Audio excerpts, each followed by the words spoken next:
Hello everyone, welcome back to एडीबग्स और मैं हूँ Rupa Sharma and I hope कि आप सभी बहुत अच्छे हैं और अपने एग्ज़ाम की प्रिपरेशन बहुत अच्छे से कर रहे हैं। So as you all know, SSC CHSL का जो आंसर की है वो आउट हुआ था कुछ दिनों पहले और बहुत सारे स्टूडेंट्स के मैसेजेस भी आए हैं। इवन मैं खुद भी सोच रही थी कि इसका सोल्यूशन आपको कराया जाए जैसे कि हमने बाकी पेपर्स को किया है।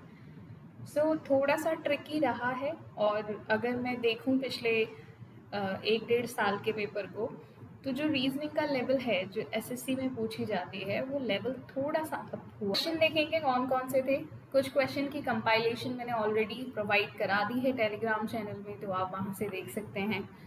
आज का जो बेसिकली शिफ्ट है आपका, वो 12 अप्रैल शिफ्ट नंबर 1 है। आप सभी को पता होगा कि अप्रैल में पेपर हुआ था सबसे पहले ही शुरू, उसके बाद ये पोस्टपोन हुआ और फिर अगस्त में शुरू हुआ था। तो जो अप्रैल में है वो सबसे पहला पेपर 12 अप्रैल को हुआ आपका, उसी के क्वेश्चन हम आज करने वाले हैं। जो फर्स्ट क्वेश्चन है आपका वो सेट बेस्ड एनालॉजी आपका एक चैप्टर है। ये एनालॉजी चैप्टर के अंदर ही आता है। आप कह सकते हैं कि सब टॉपिक है ये, राइट। बट ये टॉपिक थोड़ा सा टेरर क्रिएट कर देता है, ठीक है।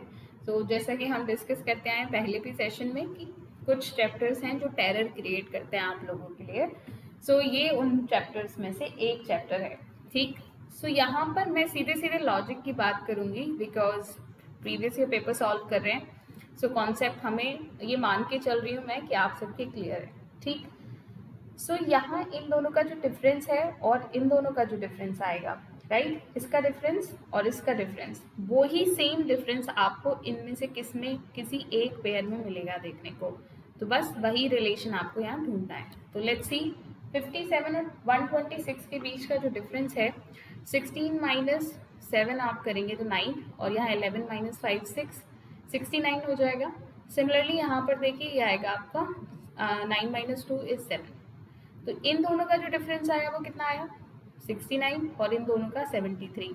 अब इसी तरीके से आपको सेम डिफरेंस वाला पेयर ढूंढना है। तो लेट्स सी, क्या 29 और 96 का डिफरेंस 69 आ सकता है? बिल्कुल भी नहीं आ सकता है, क्योंकि अगर आप 69 29 में ऐड भी करेंगे तो यूनिट प्लेस पर 8 आना चाहिए था, यहाँ पर 6 है, तो ये तो ऐसे ही कैंसिल हो गया। यहाँ पर देखिए 18 ओके 75 और 148 का डिफरेंस है, तो 8 माइनस 5 3 होता है, तो ऑफकोर्स यहाँ यूनिट प्लेस पर क्या है 9, ये भी कैंसिल हो गया। यहाँ देखिए 12 माइनस 3 ऑफकोर्स 9 आएगा यहाँ, बट यहाँ 10 माइनस 4 क्या हो गया 6। अच्छा 69 तो मिल गया, बट 73 क्या मिलेगा, 8 माइनस 2 6 होता है, तो यूनिट प्लेस पर यहाँ 6 है, तो यहाँ पर क्या है 3, तो ये कैंसिल, यानी कि आंसर आपके पास एक ही बचता है, ऑप्शन नंबर 4। लेकिन हम चेक कर लेते हैं 132 माइनस 63, इसका जो डिफरेंस है दैट इज 9, और 12 माइनस 6 अगेन 6। यहाँ देखिए 205 माइनस 132 आप जब करेंगे, ये आएगा 3, एंड 10 माइनस 3 कितना हो जाएगा 7। तो सेम डिफरेंस है यहाँ पर और यहाँ पर, ये यहाँ से प्रूफ हो गया कि यही हमारा सिमिलर सेट है।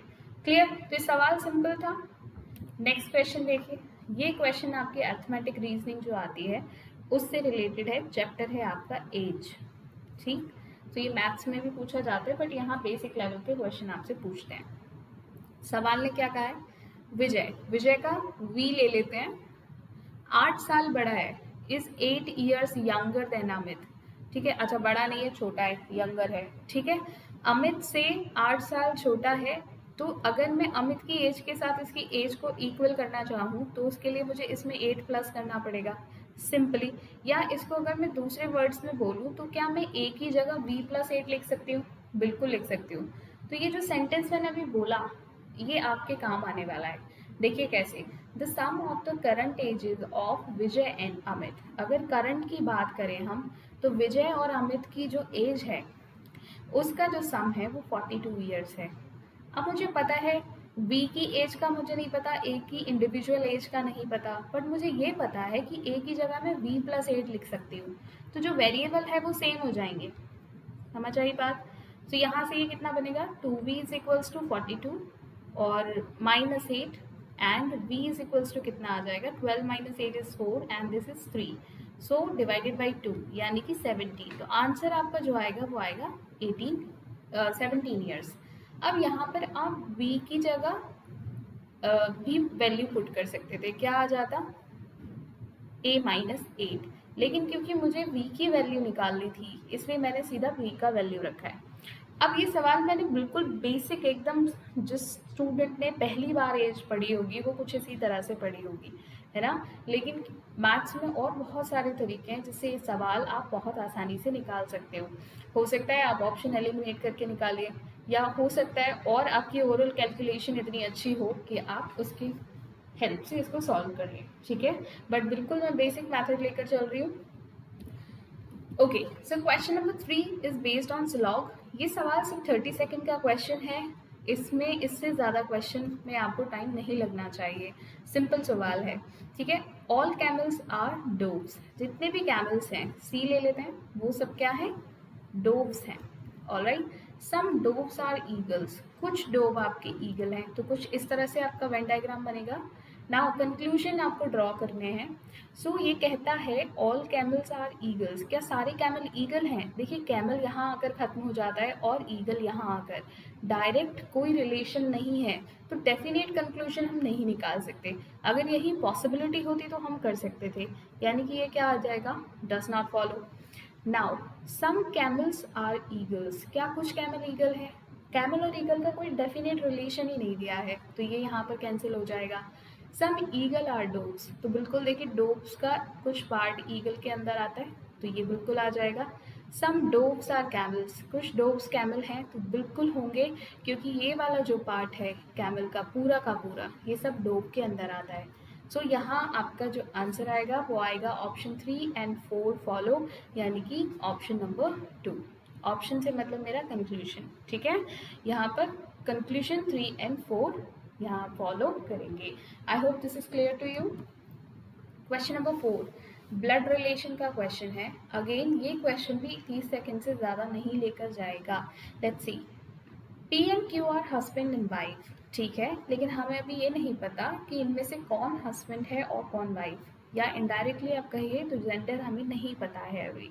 Now P is the father in law, P, अच्छा पी इज द नहीं है, P is father in law is R's wife's father, जो पी के फादर इन लॉ है, यानी कि उसका जो पार्टनर है उसके फादर की बात हो रही है, तभी तो वो पी के फादर इन लॉ बनेंगे, ठीक है। वो कौन है, is R's wife father, R की वाइफ के फादर, यानी कि वो आर की जो वाइफ है वो क्यू की सिबलिंग होगी, तभी ऐसा हो सकता है, ठीक है। तो यहाँ पर जेंडर इन दोनों का क्लियर हो गया, उसकी वाइफ के फादर हो गए। Q is the brother of T, Q का जेंडर क्लियर हो गया। अब टी का मतलब एक ही फैमिली की बात कर रहे हैं। एक चीज़ यहाँ हमेशा ब्लड रिलेशन में ध्यान रखें, जब तक कुछ भी स्पेसिफिक ना कर दिया जाए तब तक जो भी आपको डेटा दिया है वो एक ही फैमिली ट्री को आपको दिखाना है ना। ऐसा आपको अज्यूम, क्योंकि कई बार क्या होता है दोनों तरीके से रिलेशन बनते हैं, पैटर्नल फैमिली में जाता है, मैटरनल फैमिली में जाता है, फिर आपके इन लॉज की फैमिलीज में चला जाता है ना। लेकिन आपको यहाँ पर एक फैमिली को कंसीडर करके चलना है। तो अगर वो कह रहा है Q is the brother of T, तो टी जो है वो यहाँ पर फीमेल बन जाएगी automatically. Now how is P related to R's wife, तो आर की वाइफ टी है और पी का टी से रिलेशन क्या हो जाएगा। अब देखिए क्यों, क्योंकि यहाँ पर मेल है तो ये फीमेल हो गई, तो ये इसकी कौन हो गई, sister in law. That is fourth question. Clear है इतनी बात, बहुत थॉरोली समझा दिया मैंने। क्वेश्चन नंबर 5 सीरीज है, सिंपल क्वेश्चन अगेन। देखो इस क्वेश्चन को आप ड्रॉ कैसे करोगे। 2, 4, 5 में आपको लग सकता है कि डिफरेंस का यहाँ लॉजिक हो, लेकिन जब 19 और 71 को आप देखेंगे तो यहाँ साफ ये पता चलता है कि डिफरेंस का लॉजिक तो नहीं है। क्यों, क्योंकि इन दोनों के बीच का जो गैप है वो बहुत ज़्यादा है, यानी कि कहीं ना कहीं मल्टीप्लिकेशन का लॉजिक कोई बन रहा है।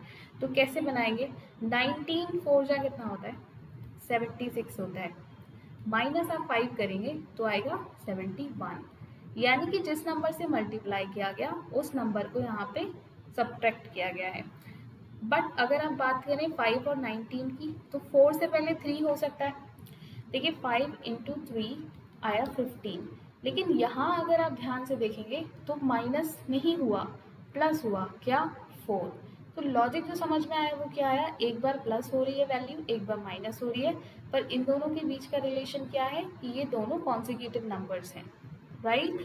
सो 4 के साथ मल्टीप्लाई किया गया होगा 2 का, और आया आंसर आपका 8, लेकिन इसमें से माइनस क्या किया गया होगा 3, तब जाके आपको क्या मिलेगा 5। तो ये क्लियर हो गई बात। इसका मतलब अब 71 के साथ इन्होंने क्या किया, इंटू 5। सो आंसर यहाँ पर क्या बनेगा, 5 इंटू 5 एंड 5 7 जा 35। अब यहाँ क्योंकि माइनस हुआ था तो अब क्या करेंगे, प्लस 6, 5 का नेक्स्ट नंबर 6, तो ये क्या बन जाएगा 361, जो कि आपको ऑप्शन नंबर 2 में दे रखा है। क्लियर है क्वेश्चन। नेक्स्ट देखिए।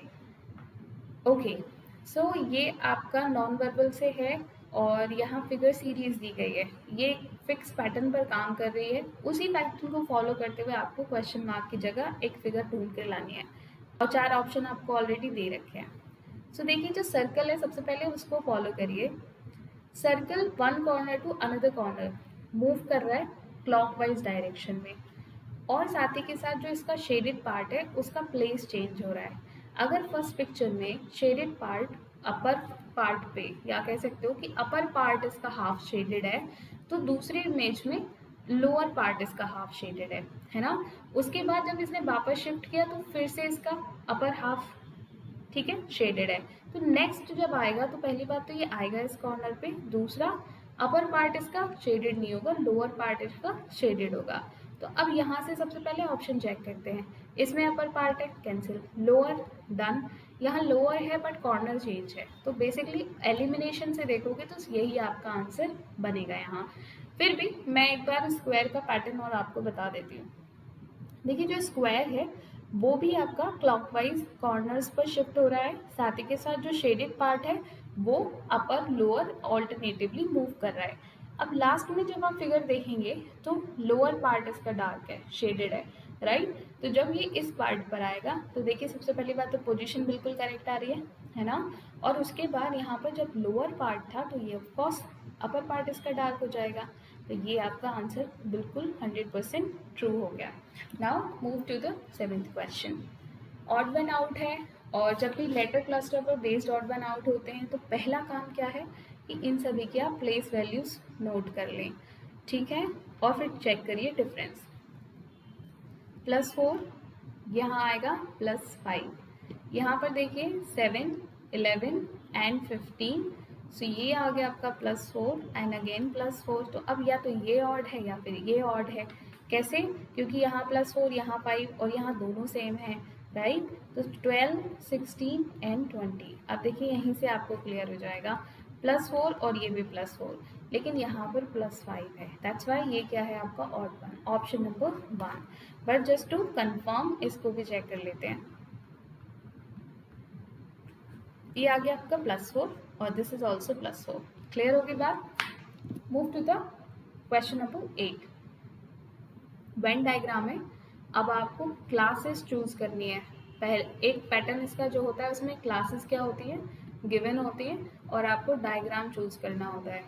अब देखिए, फादर डॉक्टर मेल की बात करें तो जितने भी फादर हैं वो सभी के सभी मेल हैं, ठीक, और जो डॉक्टर्स हैं वो तो मेल और फीमेल दोनों हो सकते हैं। तो कुछ मेल और कुछ आपके जो फादर हैं वो डॉक्टर हो सकते हैं। तो ये डायग्राम और ये डायग्राम बहुत अलग है, तो ये आ गया आपका कैंसिल। मदर सिस्टर ब्रदर की बात करें तो जितनी भी मदर हैं और सिस्टर हैं वो सम का रिलेशन बनाएंगी, लेकिन ब्रदर का जेंडर क्योंकि अलग है तो इसका सर्कल ही अलग बनेगा। This is also cancel because ये फिगर नहीं है। फीमेल डॉटर्स और सिस्टर की बात करते हैं। सो देखिए, सिस्टर, सम डॉटर्स और सिस्टर्स ये सम का रिलेशन बनाएंगे और दोनों ही क्या है आपकी फीमेल, तो बिल्कुल ये सेम डायग्राम बन गया। ऑप्शन 3 यहाँ करेक्ट हो जाएगा। 4 चेक करने की ज़रूरत नहीं है, लेकिन हम कर लेते हैं just to cross check. Female और आंट, जितनी भी आंट है वो सब क्या होंगी, फीमेल हो जाएंगी, और मेल तो जेंडर ही अलग हो गया, इनका कॉमन कुछ है नहीं। तो यहाँ पर क्या आ जाएगा आपका option number 3 will be the correct one, ये भी आपका एलिमिनेट हो गया। Now next question is based on the embedded figure, जिसमें कि 2 कंडीशन होती हैं, जिसमें रोटेशन अलाउड है और एक जिसमें रोटेशन अलाउड नहीं है।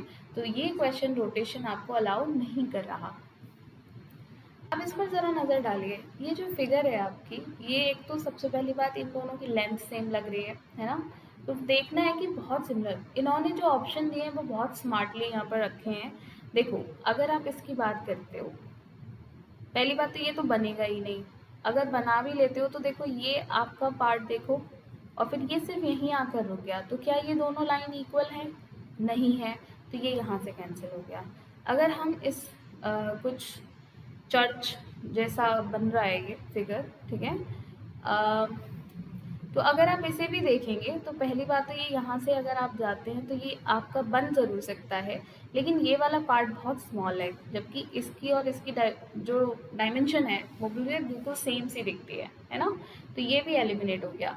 आप एम्बेडेड फिगर की प्रॉपर्टीज़ आप सबको अगर पता हो तो कोशिश ये करनी होती है कि बिल्कुल एग्जैक्ट फिगर आपको मिल जाए। क्लियर है अपनी बात? यहाँ पर तो ये वैसे भी नहीं बनेगा, ठीक है। और यहाँ अगर आप ध्यान से देखेंगे तो ये देखिए, ये फिगर आपकी यहाँ बनती हुई आपको दिखाई देगी। So yes, this is your correct answer. Next question पर मूव करिए। डिक्शनरी के अकॉर्डिंग इसको अरेंज करना है, and this is the basic question जिसे आप 10 सेकेंड्स के अंदर खत्म कर सकते हैं। नाउ फर्स्ट लेटर सेम है, उसके बाद आता है U is 21, O is 15, E is 5, तो ऑफकोर्स 5 पहले आएगा। अब E और A दोनों सेम है, तो कैसे पता करें कौन सा पहले आएगा?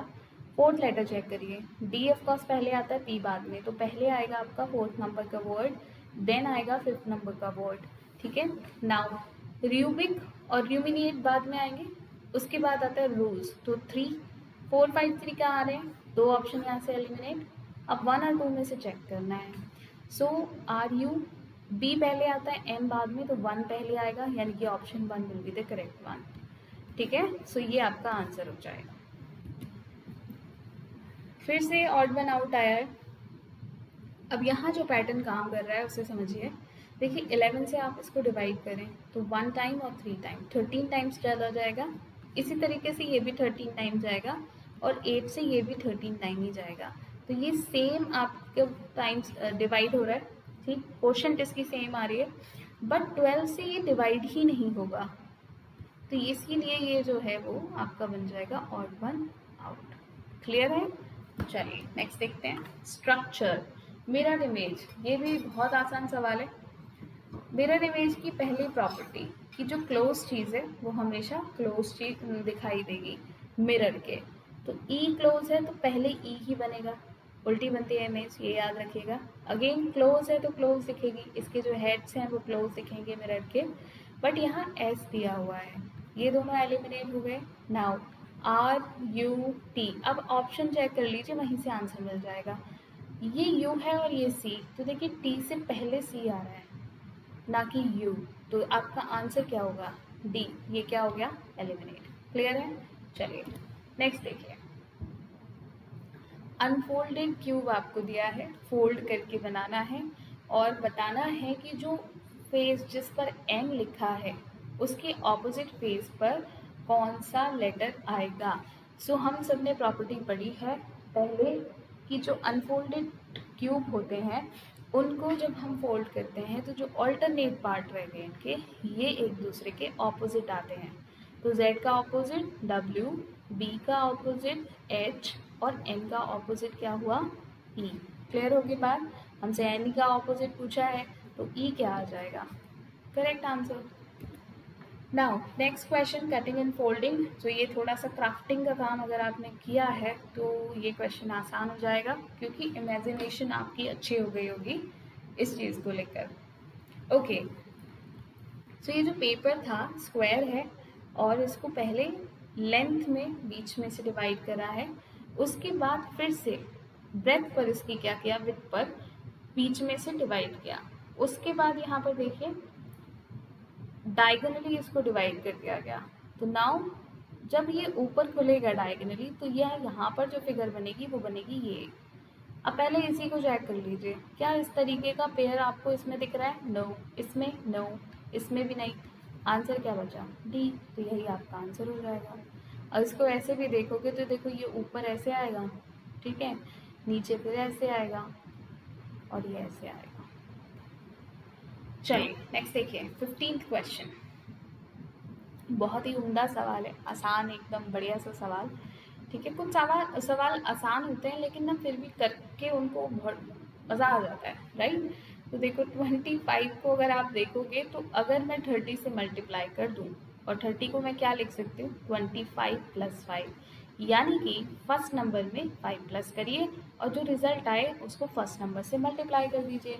आंसर क्या आएगा, 750। सो सिमिलरली 30 को किससे आप मल्टीप्लाई करेंगे, 30 + 5 यानी कि 35 से। So this will give you 1050। Answer कहाँ है, ऑप्शन 2 में। आ गया, बिल्कुल सिंपल सवाल। चलिए, yes this was the tricky question. लेकिन अगर कोई भी आपसे ये कहे कि ये पैटर्न नया था तो उसकी बात मानने की ज़रूरत बिल्कुल नहीं है। क्यों, क्योंकि पैटर्न ये ओल्ड ही है। इस तरह के सवाल आपने किए हैं, ठीक। लॉजिक क्या था यहाँ, लॉजिक ये था कि जो वर्ड आपको दिया है उसको पहले आपको अल्फ़ाबेटिकल ऑर्डर में अरेंज करना है। वर्ड क्या है, बियॉन्ड, तो सबसे पहले बी आएगा, फिर डी, देन ई, फिर एन, ओ एन वाई। अब क्या किया इन्होंने, जितने भी वोबल हैं उनमें +1 कर दिया है, बाकी कॉन्सोनेंट एज इट इज रहे। क्लियर, तो ये क्या हो जाएगा, बी, डी, एफ, एन, ओ से बी हुआ और वाई। तो यही आपका आंसर आ रहा है, यहाँ पर कोड बन रहा है सेम। तो अब इसी तरीके से प्रॉमिस में भी आपको करना है।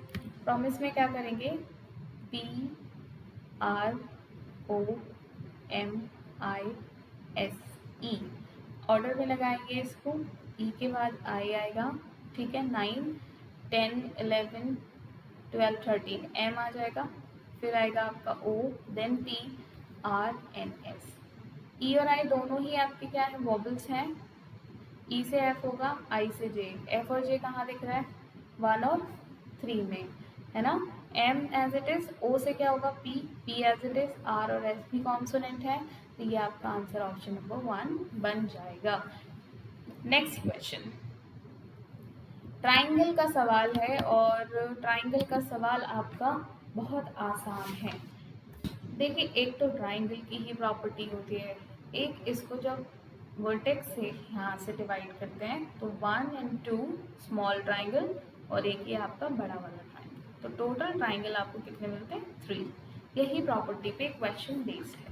ज़रा देखिए, एक तो ये वाला बेस लेंगे आप, इस बेस से 2 ट्राइंगल आप देखेंगे, एक ये ऊपर की तरफ बन रहा है और एक आपका नीचे की तरफ, ठीक। और ऊपर की तरफ आप देखेंगे तो 2 छोटे ट्राइंगल इसी बेस से आपको और मिलेंगे।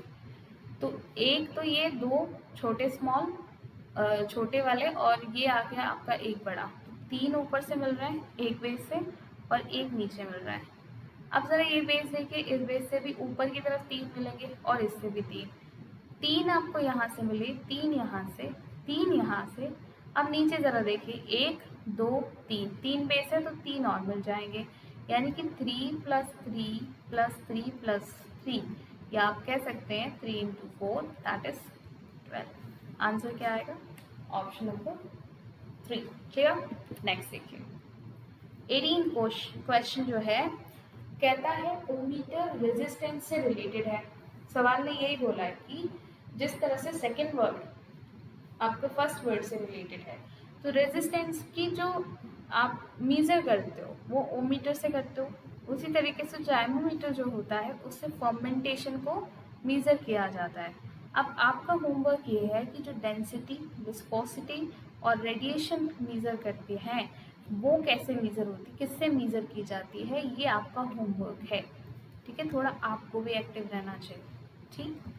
अगर मुझे एक भी आंसर मिल गया कमेंट में इस क्वेश्चन का, तो मैं खुद पिन कर दूंगी आंसर कि एग्जैक्टली डेंसिटी, विस्कोसिटी और रेडिएशन के लिए करेक्ट आंसर क्या बनेगा। ठीक है, चलिए देखते हैं कितने आंसर आते हैं। 19th क्वेश्चन पर मूव करिए। ये सवाल भी पुराना है, आपने पहले इस तरह के बहुत सवाल करे हैं। यहाँ वही करना है आपको, जो वर्ड आपको दिया है, नंबर कोडिंग होती है ये, इनके प्लेस वैल्यूज़ का आपको सम कर लेना है। क्लियर होगी बात, ये क्या हुआ, 18, ठीक है। और ये कितना हो गया आपका, ओके 19 और 5 होता है 32 और 22, सॉरी 22 भी नहीं होगा, सो सॉरी 24 होता है ना। देखो इसे कहते हैं सिंपल सी चीज़, जब एक बार दिमाग में फंस जाती है तो गलत ही बोलते रहोगे आप। ओके नाउ लेट्स सी, ये हो गया आपका 80, तो ये कितना बनेगा, 8 और 4 12, और ये कितना हो गया आपका 4। ठीक, अब क्या करना है, अब 42 तो आंसर आ नहीं रहा, तो क्या करें अब आप लेटर्स काउंट करिए, कितने लेटर हैं 4, 4 से इसको मल्टीप्लाई कीजिए, 168 आ गया, यही आपका आंसर है। अब पर्स के साथ भी आपको सेम प्रोसेस करना है, PURSE, सो क्या आएगा 16 प्लस 21 प्लस 18 प्लस 19 और प्लस 5। अब मेरी जगह आप एग्जाम में अगर सॉल्व कर रहे हैं तो ऑब्वियसली इसे लिखेंगे तो है नहीं, है ना, ओरल आप कैलकुलेट करेंगे। चलिए सो यहाँ पर क्या बनेगा, 6 1 7, 7 और 8 कितना हुआ आपका 15, 15 और 9 24, 24 और 5 होता है 27 और 29, सॉरी, ठीक है। तो 2 यहाँ पर जब कैरी करेंगे तो 3 2 5 6 7, ये हुआ आपका टोटल 79। अब नंबर ऑफ लेटर्स कितने हैं, 1 2 3 4 5, इंटू करिए 5 से, आंसर क्या आएगा, 5 9 जा 45 एंड 5 7 जा 35, 35 और 4 कैरी बचा, कितना हुआ 39, जो कि ऑप्शन 2 आपको मिल रहा है। Move to the question number 20, ये भी आपकी एनालॉजी से रिलेटेड क्वेश्चन है। उसने कहा स्पून और यूटेंसिल आपस में रिलेटेड है। ओके सो स्पून की क्लास क्या है, बेसिकली यूटेंसिल के अंदर क्या क्या आता है, आपकी स्पून आ गई है ना, ओस्टर्स आ जाते हैं और क्रॉकरीज आती है, जितनी भी क्रॉकरी आप यूज़ करते हैं तो यूटेंसिल्स में आता है ये सब, ठीक है, पैन हो गया, कुकर हो गया। सो क्लास की बात हम कर रहे हैं तो किचन और कुकिंग में से कोई भी क्लास नहीं है, ठीक है, कैंसर।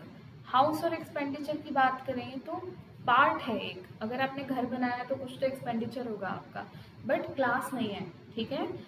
बस और पैसेंजर की बात करें तो अगर पैसेंजर की जगह व्हीकल होता तो ये करेक्ट हो जाता, सेम रिलेशन है, लेकिन कोई बात नहीं, थर्ड में नहीं दिया तो फोर्थ में दिया है। स्कूटर व्हीकल के अंदर आता है ना, ये क्लास है व्हीकल उसकी, तो ये आपका करेक्ट आंसर बन जाएगा। Move to the next question, slim and MHQO और फिर कोल्ड का रिलेशन बताना है, ये सवाल भी थोड़ा ट्रिकी था। अब इसको डिक्शनरी के ऑर्डर में तो लगाया है, बट राइट टू लेफ्ट, ना कि लेफ्ट टू राइट। देखिए SLIM में सबसे बड़ा पहले क्या है, S, उसके बाद M, फिर L और फिर उसके बाद I। अब इसको ज़रा कंपेयर करेंगे MHQO। देखिए एस से अगर आप ओ की तरफ मूव करते हैं तो आपको -4 करना पड़ता है, 15 -4 आपको क्या देगा, 19 -4 आपको 15 देगा, और 15 ओ की प्लेस वैल्यू होती है। एक काम करते हैं, मैं यहाँ लिख ही देती हूँ, ठीक, ये प्लेस वैल्यूज आ गई, इन्हीं का डिफरेंस चल रहा है जम्बल्ड फॉर्म में, 17 एंड दिस इज 15, यहाँ -4 हुआ है, 9 से 13 पर करेंगे तो +4, 13 से 17 करेंगे तो -4, यहाँ भी +4, सॉरी आज कैलकुलेशन बिल्कुल ऐसे लग रहा है ब्रेन नहीं चल रहा मेरा, कोई नहीं। 12 से 8 की तरफ आप जाएंगे तो ये क्या हो जाएगा -4, तो ये जम्बल्ड हो गया, ठीक। इसी तरीके से कोल्ड के साथ भी आपको यही करना है, तो सबसे बड़ा कोल्ड में L, देन क्या आएगा, नहीं L से भी बड़ा O होता है, ओके, उसके बाद D and then C। O की place value 15, this is 12, this is 4 and this is 3, 5 15 -4 कितना आएगा 11, K की प्लेस वैल्यू होती है 3 + 4 7, G की प्लेस वैल्यू होती है, तो ये दोनों ऑप्शन एलिमिनेट हो गए। नाउ 12 + 4 16, P की प्लेस वैल्यू होती है, तो आंसर क्या आ गया, ऑप्शन नंबर 3। अब देखिए Z भी आ जाएगा, जब -4 करेंगे तो 4 - 4 कितना होता है 0, बट 0 पर तो कोई लेटर नहीं होता, तो जब भी आपके जो 1 to 26 लेटर्स हैं, अगर 1 से लेस आता है कम आता है तो आपने +26 करना है, और अगर ज़्यादा आता है तो -26। तो आंसर क्या आएगा 26, जो कि z की प्लेस वैल्यू होती है। क्लियर होगी बात? तो आंसर 3 आएगा। 22 क्वेश्चन देखिए, फिर से आपसे सवाल पूछा है ऑड वन आउट, और यहाँ पर वर्ड बेस्ड है ये। इक्विवोकल, एम्बाइवेलेंट और certain and next is hesitant. तो ये जो तीन है ये सेम मीनिंग देते हैं, मतलब कोई भी चीज़ जिसको आप फिक्स नहीं कर पा रहे हो या आप फिक्स कह नहीं पा रहे हो, सर्टेन नहीं कह पा रहे हो, अगर इसी वर्ड को यूज़ कर लूँ मैं, you are not sure about anything, इस चीज़ के बारे में कहीं ना कहीं वेग है वो चीज़, कंफर्म नहीं है, तो वो उस मीनिंग के साथ में वर्ड्स हैं। बट सर्टेन का मतलब होता है जो बिल्कुल निश्चित है, हिंदी मीनिंग भी सर्टेन का निश्चित होता है, फिक्स है, everything is clear about that situation और द थिंग, तो उसको बोलते हैं ना सर्टेन थिंग्स। ठीक है, कुछ फिक्स हैं चीज़ें, निश्चित चीज़ें हैं। Okay, that's why this is odd.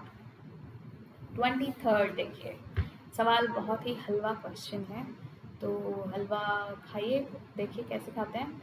8 × 5 this is 40 and +4 आप करेंगे तो क्या आ जाएगा 44। सिमिलरली 44 × 5 इज 220, ओके, +4 आप करेंगे तो आएगा 224। क्लियर? लॉजिक क्या है, +5 +4 × 5 +4। और इसी तरीके का सवाल मैंने आपको पहले भी कराया था। ठीक है, आप ही के एग्जाम में पूछा था, प्रीवियस ईयर सॉल्व करे थे हमने पहले भी, है ना। चलो लेट्स सी। ओके, सो 15 × 5 करके ही 75 आ जाता है, तो अब +4 करोगे तो ज़्यादा आएगा, कैंसिल। 11 × 5 इज 55, +4 करेंगे 59 आ जाएगा, कूल। एंड 59 इज टू 5, 5 9 जा 45 एंड 5 5 जा 25, तो 25 और 4 कितना हो गया 29। इसमें +4 करिए, कितना आ जाएगा 299। क्या यही आ रहा है? बिल्कुल यही आंसर आ गया। You need not to check these options, ये आपका आंसर बन जाएगा। 24th क्वेश्चन, जो सीरीज है, सीरीज में ही आंसर आपको ऑलरेडी गिवन होता है। देखें, ACEG रिपीटेड है और ACEG यहाँ पर भी रिपीटेड है। अगर आप A और G के बीच देखेंगे तो 2 गैप हैं, यानी कि यहाँ पर भी CE आना चाहिए। 2 ऑप्शन है जो CE के साथ शुरू हो रहे हैं, तो 1 eliminated, 4 eliminated. Clear? Now ACGB, ठीक है, ACGB। अब देखिए थर्ड, लास्ट से थर्ड जो लेटर है वो B है, तो इन दोनों में जो दिया है वो सिर्फ ऑप्शन 3 में दिया है, तो 2 वैसे ही एलिमिनेट हो गया। तो अगर हम इसके अकॉर्डिंग कोड यहाँ बनाते हैं तो ये आ जाएगा DF, यहाँ पर भी DF और यहाँ पर भी DF, तो ये आपका पैटर्न बन जाएगा। I hope this is clear to you. Next question, mathematical operation, और मैंने आपको हमेशा कहा है डिवीजन के साइन की ओर ध्यान रखें। 159 लेकर आना है, ये काफ़ी बड़ा नंबर है 159 से, तो इसको हम रिड्यूस करेंगे। अब -23 करके तो कोई फ़ायदा नहीं होने वाला, तो 100% यहाँ डिवीजन का साइन आएगा। ये आपका कॉमन जो एक थॉट होती है वो यहाँ काम करनी चाहिए, जिसे कहते हैं कॉमन सेंस। ठीक है, अब तो क्वेश्चन ऑप्शन नंबर 2 तो एलिमिनेट हो गया यहाँ पर। नाउ क्या 23 से कितनी बार डिवाइड करें, ज़रा देखते हैं। 5 5 2 को 2 टाइम्स चला जाएगा, यहाँ से कितना बचा आपके पास 9 और 2, ओके, तो दिस 4 टाइम डिवाइडेड 24 बचेगा यहाँ से, है ना। अच्छा, अगर हम यहाँ पर इंटू की बात करें तो 11 4 जा 44 एंड 11 1 जा 11 और 4 कितना हो गया 50, 154 आएगा। अब यहाँ 159 ऑलरेडी है, तो क्या इतना डिफरेंस झेल पाएंगे हम? नहीं झेल पाएंगे, तो यहाँ इंटू नहीं आएगा, तो 2 एलिमिनेट हो गए, एक ही बचा आपके पास। चलो देखते हैं आएगा या नहीं आएगा। 14 + 11 - 24 into 29, नहीं, this is not going to work, हमने कहीं गड़बड़ करी है। चलो देखते हैं क्या गड़बड़ करी है, तो इंटू वाला ही ट्राई करना पड़ेगा फिर। ठीक है, इसको यहाँ से हटाते हैं, देखते हैं। 14 × 11 - 24 + 29, ज़रा देखिए 150 कितना बन रहा था 4, 11 4 जा 44 एंड 11 1 जा 11। यस, यहाँ देखिए कितना बन गया। इसमें से अगर माइनस, अरे वाह, यहीं से आंसर आ गया आपका। प्लस का आएगा 5, क्यों? क्योंकि प्लस की जो नंबर है वो बड़ी है। तो ये 159 हो गया, इसी से आंसर आ गया। देखिए 2 तो हम पहले ही एलिमिनेट कर चुके थे, क्योंकि 100% इस प्लेस पर डिवीजन आना चाहिए। फर्स्ट ऑप्शन चेक कर दिए, आंसर आ गया, तो बाकी दो हमें देखने की ज़रूरत नहीं है। Now so this was it for today. ये 25 सवाल थे, 25 questions that has been asked in your examination. और ये जो शिफ्ट थी आपकी, that was 12 of April 2021, shift number 1। Next session में शिफ्ट नंबर 2 करेंगे। And you can join me on Telegram, और वहाँ पर आपको पीडीएफ मिल रही हैं, कंपाइलेशन पीडीएफ्स हैं। वेबसाइट पर क्विजेस पढ़ने शुरू हो गए हैं, तो आप वेबसाइट ज्वाइन करें। वेबसाइट आप कैसे जाएंगे? You need to type www.edubugs.com, और वहाँ जाके आपको रजिस्टर करना है, and then you can access any data. वहाँ दो मेन चीज़ें आपको मिल रही है बेसिकली अभी। कुछ पीडीएफ्स हैं जो नहीं है वो अपलोड हो जाएंगी, and quizzes, unlimited quizzes with unlimited attempts. कितनी भी बार आप अटेम्प्ट कर सकते हो, ठीक है? आपको पुराना स्कोर अपना नहीं दिखेगा, तो it will be a fresh quiz to you, जितनी बार चाहें आप। इसके बाद टेलीग्राम में जो है, टेलीग्राम के लिए you need not to do anything, बस एक बार एड्यूबग्स आप चेक करें, आपको वहाँ से हो जाएगा। So I hope this is clear to you, and session आपके लिए हेल्पफुल रहे, यही मेरी उम्मीद है, यही मेरी आप लोगों के लिए विशेज़ हैं। आपके एग्ज़ाम बहुत अच्छे से हो जाए, ओके? और आप जल्दी से मुझे कमेंट करके बताएं, है ना, कि मैम हमारा एग्ज़ाम क्लियर हो गया है। So this will be the like and share and subscribe for me, ठीक है? बट स्टिल अगर आपको सेशन पसंद आया तो शेयर करिए, लाइक करिए, सब्सक्राइब करिए। और बहुत सारे स्टूडेंट्स हैं जो रीजनिंग के सोल्यूशन ढूंढ रहे होंगे, तो हेल्प देम आउट, उनको ये लिंक ज़रूर शेयर करिए। अगले सेशन में मिलते हैं, तब तक अपना ख्याल रखें, खुश रहें। Thank you so much.